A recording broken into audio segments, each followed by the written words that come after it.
America's rear guard army. They wear no uniforms and their ranks are machinist, welder, riveter, instead of sergeant, lieutenant, and captain. But they are an army of 50 million Americans doing the jobs that must be done to make America strong for victory. Their health and strength, their ability to produce, is the nation's most vital resource. These people are America's industrial army. Our resources must be protected, and here protection starts, when the workers' day starts. It starts with the milk we drink. Most of our milk is pasteurized and then bottled under conditions that protect our health. The water that flows into most of our homes comes from carefully guarded sources to avoid pollution and is kept at high standards of purity.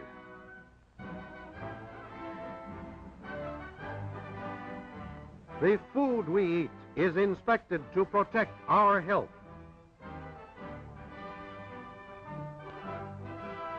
Sewage disposal in most of our cities is scientific and thorough to protect us against diseases that are a threat of unsanitary conditions. And in hundreds of towns and cities, new homes have been built under government sponsorship, homes that let in air and sunlight, homes that help protect our health. These and many other precautions are taken, yet when the working army of America goes to the factories and shipyards and mines, 1 million men and women are missing. Every day 1 million workers are off the job because of sickness. It means that coal which is needed remains in the earth. Assembly lines are slowed down, machines untended. It means 400 million days a year junked. In these millions of days lost, 164,000 tanks could be built, a line of tanks that would present a solid front over 200 miles long. The reasons for some of this loss can be found in industry itself. There are the old reasons. Some jobs are dangerous. Some men are careless. There are many old industrial health problems not yet solved, and now there are new problems. New developments in industry, new machines and materials are creating hazards that further challenge safety controls. And war production has brought the speed and strain that spell danger. These are conditions that keep tens of thousands of men off the job every year. But the hazards must be controlled. The men must be kept on the job. So the question was asked, how can the wasted days be saved? This question was asked by some of the men at the machines. It was asked by industry, and it was asked by the United States Public Health Service.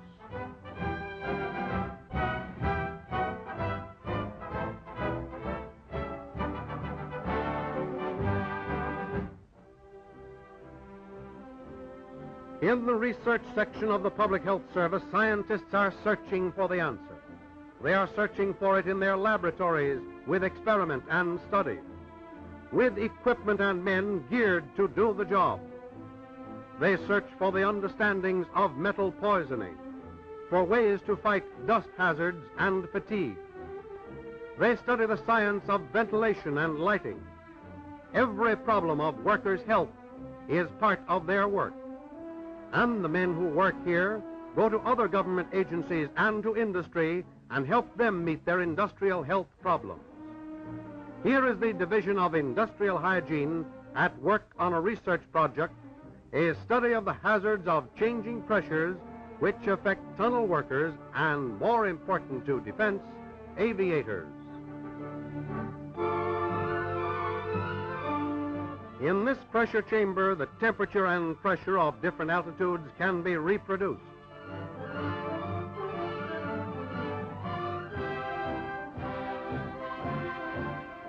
On solid ground, the effects of flight on the flyer's body can be observed and studied. There is danger to the aviator in the swift and sudden high climb of the plane, and danger, too, in the hard driving power dive. Out of this laboratory study, the division hopes to take a weapon with which to fight these dangers. The job of saving a day starts in the laboratory, but it has to be finished in the plant. With the advice and assistance of the Public Health Service and state health departments, many industries are doing their part of the job with programs of their own. They are introducing pre-employment examinations which tell them if a man is physically fit for the job.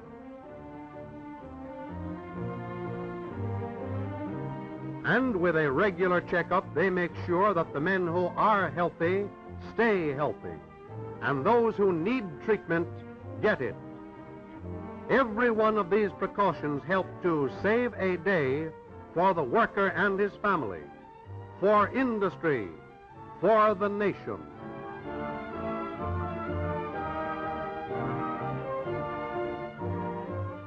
And the well-run, well-equipped dispensaries of industry save many days, too. They keep a cut from becoming a dangerous infection, and a minor eye injury from becoming blindness. And equipment like the X-ray seen here helps diagnose the broken bone, the lung infection, and points the way to treatment. In studying the health needs of our industrial army, the Public Health Service works with other government agencies. For example, a call from the War Department comes through to Dr. Townsend, Chief of the Division of Industrial Hygiene, asking that an investigation be made of government-built and government-operated arsenals. Dr. Townsend and Sanitary Engineer Bloomfield discuss the problem. They decide to put a field unit on the job. The decision made, testing apparatus is carefully checked and then carefully loaded. They take instruments for measuring ventilation, instruments for determining dust concentrations, and for analyzing gases and vapors. It is not long from the time the call comes to Dr. Townsend to the time the doctor and engineer, the field unit crew, leave for the arsenal, ready to start their work, ready to track down the cause of a high accident rate, or a strange skin rash, or the feelings of dizziness that have suddenly attacked a group of workers. The health forces of the nation unite with the production forces to protect the health of the workers, to save a day wherever possible.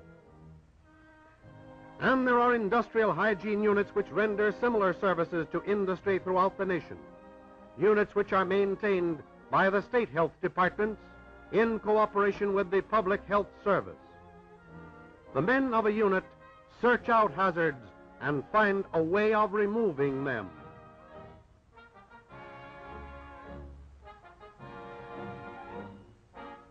Dry drilling. There is danger here. The engineer takes a sample of the dust-laden atmosphere to find out exactly how great the danger is. This is a type of dust that leaves scars on men's lungs, that may bring on tuberculosis, that sometimes takes men's lives. Then back in a hotel room only a few miles from the mine, the engineers set up their equipment and make their tests. These tests will determine the number of dust particles, their size and their nature. On the basis of this information, the extent of the hazard is measured and the proper controls recommended. After controls recommended by the health department have been introduced, a stream of water keeps the dust down, keeps it out of the air, out of the workers' lungs.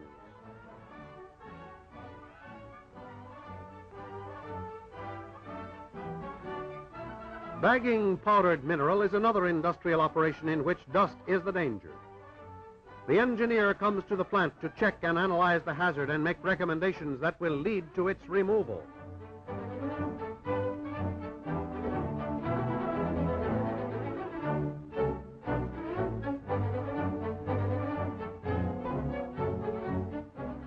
The operation is made safe by an exhaust system which draws off the dust and leaves the air clear.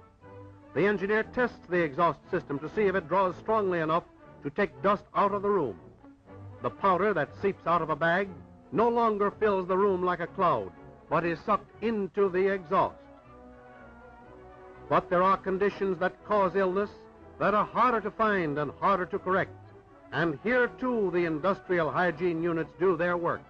They analyze gases, chemicals, and metals, investigate the causes of sickness among workers. And the simpler things like recommending goggles and gloves and machine guards, that too is part of their job.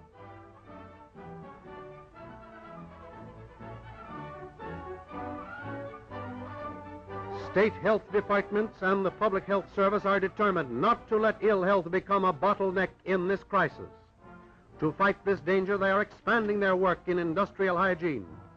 Some state units are building trucks that will make it possible to take the laboratory and the clinic right into the field, to the gates of the factory, to the mouth of the mine. In these trucks, material can be tested, men x-rayed and examined thoroughly.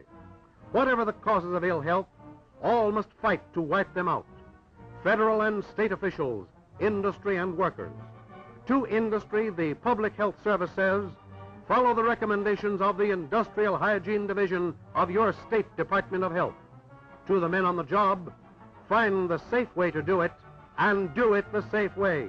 That is the way to save a day. Save a day to keep them rolling. Save a day to keep them flying. Save a day that Americans of tomorrow may live in a land of peace, in a land where freedom reigns.